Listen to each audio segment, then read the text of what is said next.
मंत्रियों ने संगीन आरोप लगाए हैं।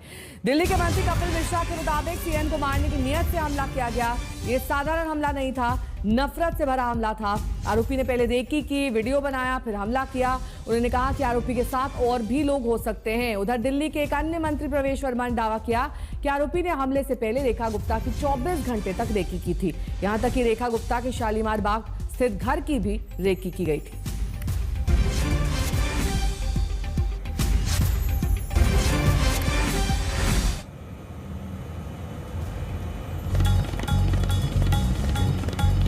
तो इस हमले के बाद रेखा गुप्ता के हाथ, कंधे और सर में चोट बताई जा रही है, जबकि हमलावर को गिरफ्तार किया गया है। वो राजकोट का रहने वाला है और ये कहा गया है कि सुनियोजित तरीके से उसने इस हमले को प्लान किया और वो रेखा गुप्ता के पास एक शिकायतकर्ता के तौर पर सुबह पहुंचा जब जनता दरबार लगा हुआ था। वहां पर उसने पहले चीख चिल्लाहट की, उसके बाद हमला किया, जिसमें मुख्यमंत्री रेखा गुप्ता को मामूली चोटें आई हैं। अब साजिश का आरोप इस शख्स पर लग रहा है, जो कि लगभग 40 साल का बताया जा रहा है और राजकोट का निवासी है।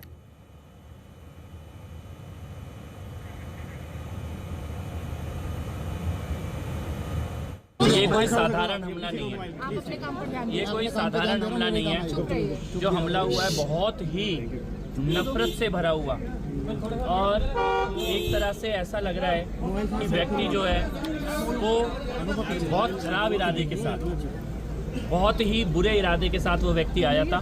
हमला साधारण हमला नहीं है, बहुत ही गंभीर हमला है। मुख्यमंत्री जी को जमीन पर गिराकर मारने का प्रयास किया गया है। विभत्स हमला, हमने इस प्रकार का हमला दिल्ली की राजनीति में कभी नहीं देखा है, कभी नहीं देखा इस प्रकार का हमला किसी भी व्यक्ति पर। और एक महिला मुख्यमंत्री जो कि रात दिन केवल दिल्ली की सेवा में लगी हैं, जिनके घर के दरवाजे दिल्ली वालों के लिए खुले हैं और जो जनता से मिलने के लिए अपने बीच में कोई भी सुरक्षा नहीं रखती हैं, बिल्कुल सीधे जनता के साथ संवाद करती हैं। इस व्यक्ति ने पहले रेकी की है, वीडियोस बनाए हैं और उसके बाद साजिश करके पूरी तरह, और ये अकेला नहीं हो सकता, ये व्यक्ति डेफिनेटली इसके साथ और लोग शामिल हैं, जिसकी जांच दिल्ली पुलिस कर रही है। दावा बेहद संगीन है, हालांकि पुलिस की तरफ से अब इस बारे में कोई बयान नहीं दिया गया है। इस बीच बड़ी खबर आपको बता दें, रेखा गुप्ता पर हमले को लेकर सीएमओ का बयान सामने आया है। उन्होंने इस हमले की निंदा की है और कहा है कि सीएम पर कायराना हमला सुनियोजित साजिश था। आरोपी ने कम से कम 24 घंटे पहले तैयारी शुरू कर दी थी, जिसके तहत उसने रेकी की थी और शालीमार बाग स्थित उनके घर की भी रेकी की गई थी।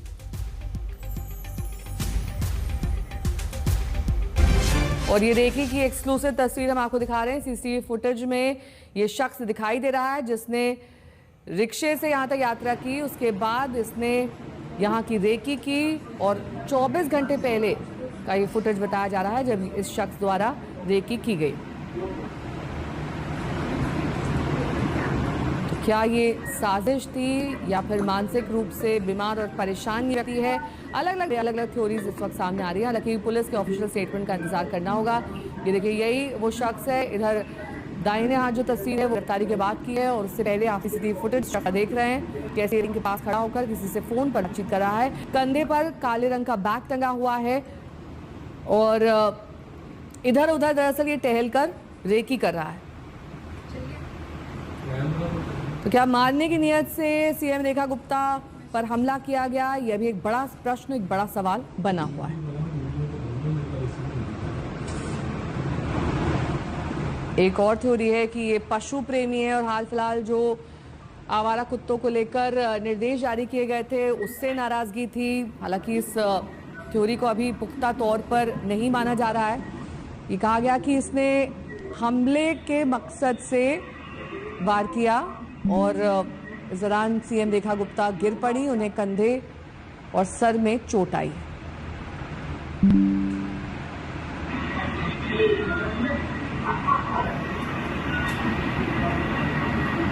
सीसीटीवी फुटेज को गौर से देखिए, लगातार ये फोन पर लगा हुआ है शख्स। हो सकता है कुछ तस्वीरें भी ले रहा हो, वहां पर वीडियो बना रहा हो, किसी से फोन पर लगातार बातचीत भी कर रहा था और अपनी तस्वीर भी दरअसल खींचने की कोशिश कर रहा है। अब मकसद क्या है इसके पीछे, ये इससे पूछताछ से मालूम चलेगा। लेकिन ये फुटेज दरअसल दिखा रहा है कि काफ़ी देर तक वक्त बिता रहा है उसी जगह पर जहां आज इसने हमला किया और इसकी मौजूदगी थी। हालांकि आपको मालूम होगा कि जहां पर भी सीएम की मौजूदगी होती है वहां कई तरह के सुरक्षा इंतजाम होते हैं, कई लेयर्स की सिक्योरिटी होती है और जनसभा थी तो जाहिर तौर पर यह शख्स वहां तक पहुंचने में कामयाब रहा।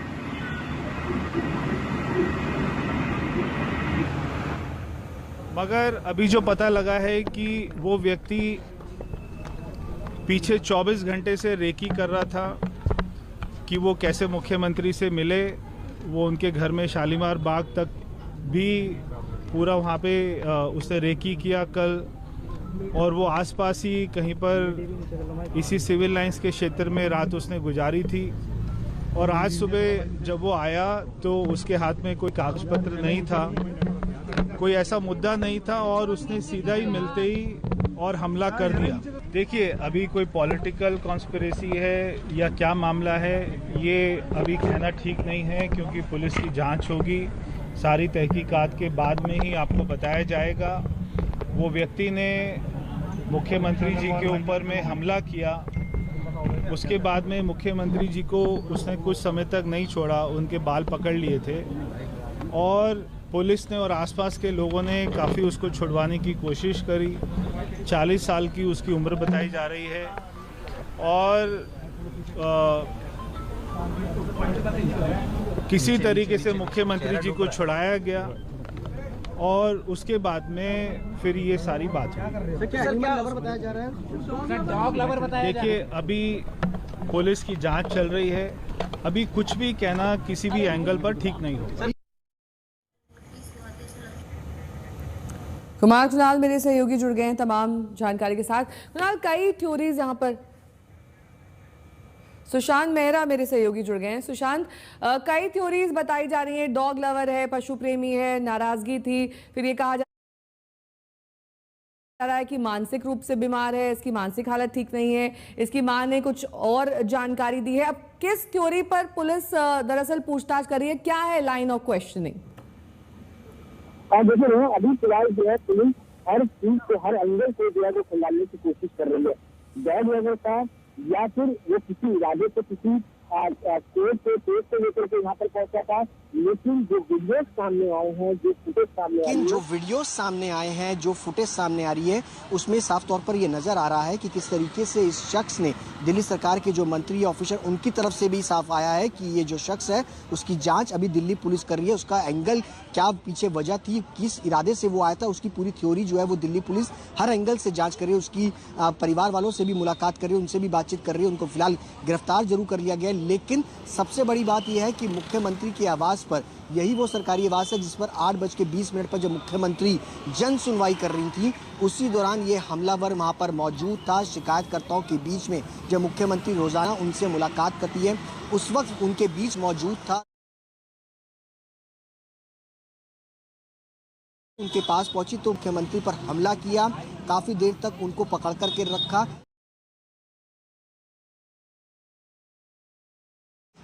जो ये पूरा हमला हुआ है वो पूरी सुनियोजित साजिश के तहत जो है वो किया गया है और इसकी रेकी जो है वो लगातार की जा रही थी। मुख्यमंत्री के घर पर जो उनका निजी आवास है शालीमार बाग, उसकी रेकी की गई, वीडियोस जो है वो बनाई गई। अर्पिता, ये भी कहा जा रहा है कि उसने शालीमार बाग स्थित उनके आवास की भी रेकी की थी।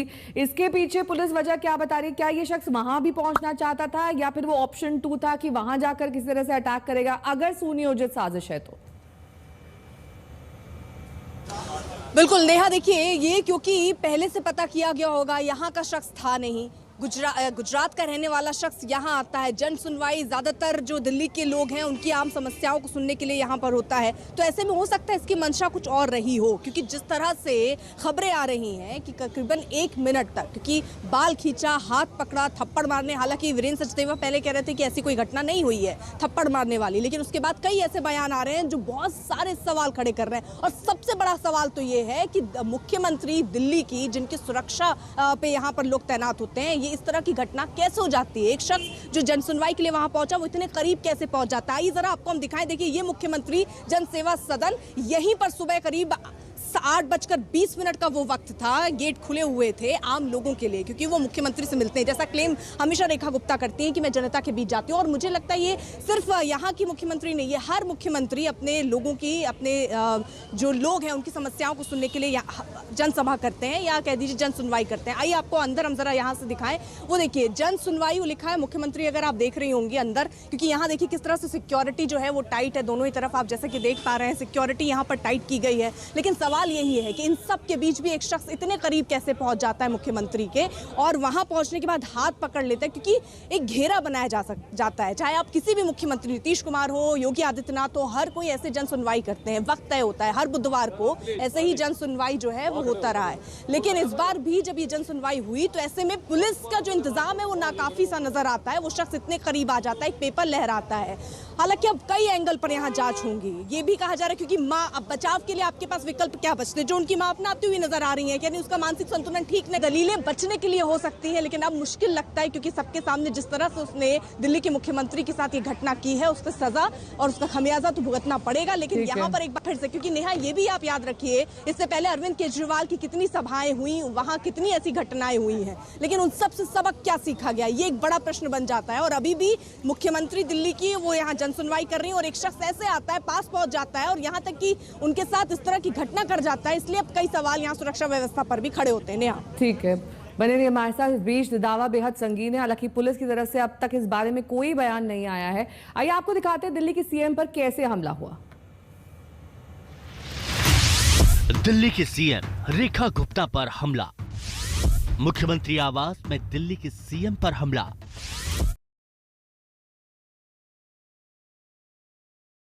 हमलावर की दिल्ली की सीएम से क्या दुश्मनी? आज सुबह कुछ इसी तरह दिल्ली की जनता की समस्या सुन रही थी सीएम रेखा गुप्ता। लेकिन सुबह करीब 8:30 बजे अचानक दिल्ली के सीएम के साप्ताहिक जनता दरबार में हड़कंप मच गया। बोलना शुरू किया, यानी ऊंची आवाज में उसने बात करना शुरू किया, और उसके बाद जब उसने ऊंची आवाज में बोला और कागज उसने कागज सीएम को पकड़ा दिया, और उसके बाद वो ऊंची आवाज में बोलने लगा। अब वो पूरी बातचीत क्या थी, वो सारी चीजें अब समझने की कोशिश की जा रही है। तमाम जो आलाधिकारी हैं, आप देखिए, जो पूरी तस्वीरें अगर आप देखेंगे तो समझ में आएगा कि किस तरीके की यहाँ पर अब सुरक्षा व्यवस्था है। हालांकि जब जन सुनवाई चल रही थी तो पूरी सुरक्षा व्यवस्था यहाँ पर थी। बीजेपी के अपने कार्यकर्ता भी थे, मुख्यमंत्री का अपना स्टाफ थे। शुरुआत में रेखा गुप्ता पर हमले की कई कहानियां चलती रहीं, लेकिन दिल्ली बीजेपी के अध्यक्ष वीरेंद्र सचदेवा के मुताबिक आरोपित एक कागज लेकर उनके पास आया था। वो सीएम के सामने कागज रखता है और अचानक उनका हाथ पकड़कर खींचने की कोशिश करता है। इसी दौरान धक्का मुक्की में सीएम का सिर टेबल के कोने से लग गया, जिससे उन्हें चोट आई। मुख्यमंत्री जिस तरह से जनता के बीच में रहकर लगातार बात करती हैं, वो बात कर रही थी। ऐसे में एक शख्स उनके पास आता है, कुछ कागज आगे रखता है, और अचानक उनका हाथ पकड़कर उनको खींचने की कोशिश करता है। और उस दौरान थोड़ी सी धक्का मुक्की जो होती है, तो कुछ स्वर उनका शायद हल्का सा लगा है किसी कोने पे, और उसके बाद तत्काल लोगों ने उसको पकड़ लिया। कौन है वो आदमी, क्या उसकी जानकारी है, पुलिस जांच पड़ताल कर रही है। ऐसा लगता है कि उनके सर पे हल्का सा कुछ लगा है। किस चीज से? अब वो कोना मारा उसने, कोई पत्थर, कोई ऑब्जेक्ट से मारा है? क्या कोई ऑब्जेक्ट से मारा है? पत्थर थप्पड़ जो चला रहे हैं वो फैब्रिकेटेड है। अच्छा। लेकिन टेबल का कोई कोना या कुर्सी का कुछ कोना सर पे जरूर ऐसा लगता लगा है, इसकी उनको शिकायत चल रही है। लेकिन मुख्यमंत्री बहादुर महिला है, हमारी बहन है, स्थिर है। थोड़ी मुझे लगता है और थोड़ा सा समय दीजिए। चूंकि हमला जन सुनवाई के दौरान हुआ तो उस वक्त वहां कई लोग मौजूद थे। सूत्रों के मुताबिक जब आरोपित ने हमला किया तो जन सुनवाई के दौरान आई जनता ने आरोपित की पिटाई भी की। अब चश्मदीदों की जुबानी सुनिए कैसे क्या हुआ। लाइन में लगा हुआ था, बिल्कुल करीब था। मैंने देखा वो बिल्कुल गंदे कपड़े, शराबी की हालत, हाथ में कुछ कागज ले रहा था। वो डायरेक्ट वो अटैक करने को आया। अब इतनी सिक्योरिटी होने के बाद भी सीएम पे कोई हादसा कर रहा है, ये बहुत चिंताजनक बात है। पुलिस ने दिल्ली के सीएम पर हमला करने वाले शख्स को तुरंत पकड़ा। दिल्ली पुलिस उससे पूछताछ कर रही है। सूत्रों के मुताबिक आरोपित ने अपना नाम राजेश भाई खिमजी भाई सकरिया बताया है। राजकोट का रहने वाला है। उसकी उम्र 41 साल बताई जा रही है। दिल्ली के सीएम पर सीएम आवास में ही हमला अपने आप में चौंकाने वाला मामला है। क्या इसके पीछे कोई सियासी साजिश है? क्या दिल्ली की सीएम रेखा गुप्ता की सुरक्षा में कोई चूक हुई? जांच से जल्द सच सामने आने